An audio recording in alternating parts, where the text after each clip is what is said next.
जिन बच्चों इस समय आप लोग महामना इंस्टीट्यूट के यूट्यूब चैनल से जुड़े हुए हैं और इस चैनल में मैं आप सबका स्वागत करता हूं। आज हम लोग class 12 physics Hindi medium NCERT book के 4th चैप्टर गतिमान आवेश तथा चुंबकत्व के अंतर्गत हम चुंबकीय क्षेत्र में गति का अध्ययन करने जा रहे हैं। चलिए देखें, हम मान लेते हैं कि एक समान चुंबकीय क्षेत्र कैपिटल बी, चुंबकीय क्षेत्र को बी से ही रिप्रेजेंट किया जाता है। एक समान चुंबकीय क्षेत्र कैपिटल बी चारों तरफ फैला हुआ है और इसमें कोई कण जिस पर Q कूलाम का आवेश है और इसका द्रव्यमान यम है, यह भी वेग से इस चुंबकीय क्षेत्र में प्रवेश कर रहा है। तो जब आवेशित कण चुंबकीय क्षेत्र में प्रवेश करता है तो इसके ऊपर लॉरेंज बल कार्य करता है और लॉरेंज बल की दिशा सदैव लंबवत होती है। तो इस लॉरेंज बल के प्रभाव से ये जो आवेशित कण, चूंकि लॉरेंज बल हमेशा लंबवत काम करता है, तो चुंबकीय क्षेत्र के प्रभाव से यह आवेशित कण वृत्ताकार मार्ग में गति करने लगता है। तो पहली बात आपने देखा कि जब आवेशित कण चुंबकीय क्षेत्र में गति करता है तो इसके ऊपर लॉरेंज बल लगता है और लॉरेंज बल को आपने देखा था F is equal to Q V B sine theta होगी। और आपको पता है कि लॉरेंज बल हमेशा लंबवत होता है, इसलिए हम थीटा के जगह पे 90 डिग्री कर देंगे तो साइन 90 हो जाएगा। साइन 90 की वैल्यू 1 होती है तो F इज इक्वल टू हो जाएगा क्यू वी बी। इसको हम इक्वेशन नंबर 1 मान लेते हैं।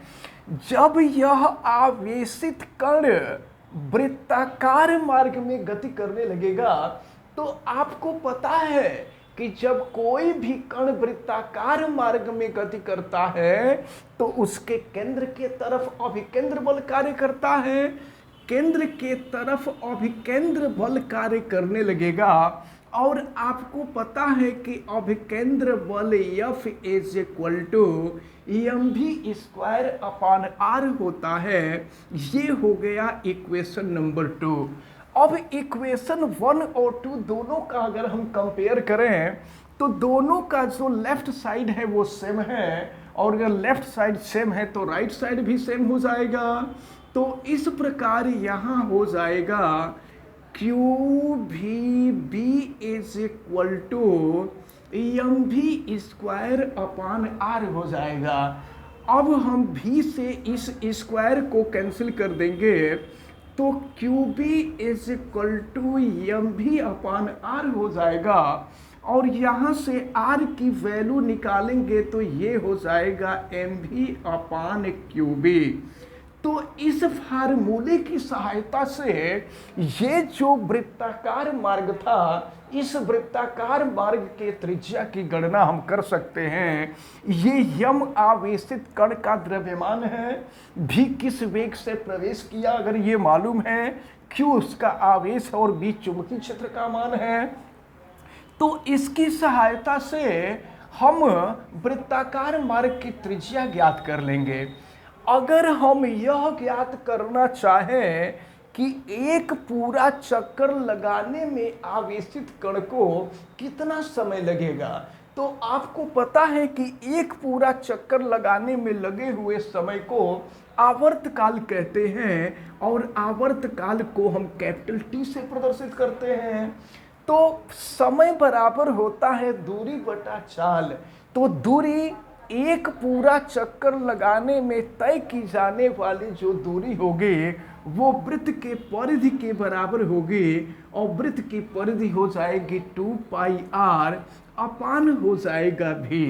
अब अगर यहाँ से हम भी की वैल्यू निकाल लें तो देखें भी की वैल्यू क्या होगी, ये हो जाएगा क्यू बी आर अपान हो जाएगा यम। अब हम भी की वैल्यू यहाँ रख दें तो फिर ये हो जाएगा t is equal to 2 pi r upon भी की वैल्यू हम रख देते हैं तो ये हो जाएगा क्यू बी आर अपान यम, ऊपर चला जाएगा। तो अब यहाँ r से r कैंसिल हो जाएगा तो t इज इक्वल टू हो जाएगा 2 पाई यम अपान हो जाएगा क्यू बी। तो इस सूत्र की सहायता से हम यह ज्ञात कर सकते हैं कि यह आवेशित कण एक पूरा चक्कर लगाने में कितना समय लेगा। यानी ये वैल्यू यहाँ से सेकंड में निकलेगी, ये त्रिज्या है तो मीटर में निकलेगी। और अगर आपको यह ज्ञात करना हो कि एक सेकंड में यह आवेशित कण कितना चक्कर लगा रहा है तो आपको पता है कि एक सेकंड में चक्करों की संख्या को आवृत्ति कहते हैं और आवृत्ति जो होता है वो आवर्तकाल का व्युत्क्रम होता है। और यहाँ पर आवर्तकाल ये है तो फिर इसका व्युत्क्रम कर देंगे, ये हो जाएगा क्यूबी अपान 2 पाई यम। तो इस प्रकार इस फार्मूले की सहायता से हम आवृत्ति की गणना कर सकते हैं। तो इनको आप सभी लोग अच्छी तरह से दिमाग में रखे रहें। वृत्ताकार मार्ग की त्रिज्या की गणना इस फार्मूले से करेंगे, आवर्तकाल की गणना इस फार्मूले से करेंगे और आवृत्ति की गणना इस फार्मूले से करेंगे। और आवृत्ति है तो आवृत्ति का मात्रक हर्ट्ज हो जाएगा। तो ये रहा चुंबकीय क्षेत्र में गति या चुंबकीय क्षेत्र में आवेशित कण की गति। और इस प्रकार हमें उम्मीद है कि ये जो टर्म आपको बताया गया है ये टर्म आप सबको बहुत अच्छी तरह से समझ में आया होगा। आप वीडियो को लाइक ज़रूर कीजिएगा और अगर चैनल पे नए हैं तो चैनल को सब्सक्राइब भी कर लीजिएगा, बेल आइकन को भी प्रेस करें तथा उसको ऑल पे कर दें और वीडियो को मैक्सिमम स्टूडेंट तक शेयर करें। आप सभी लोगों का बहुत बहुत धन्यवाद। जय हिंद।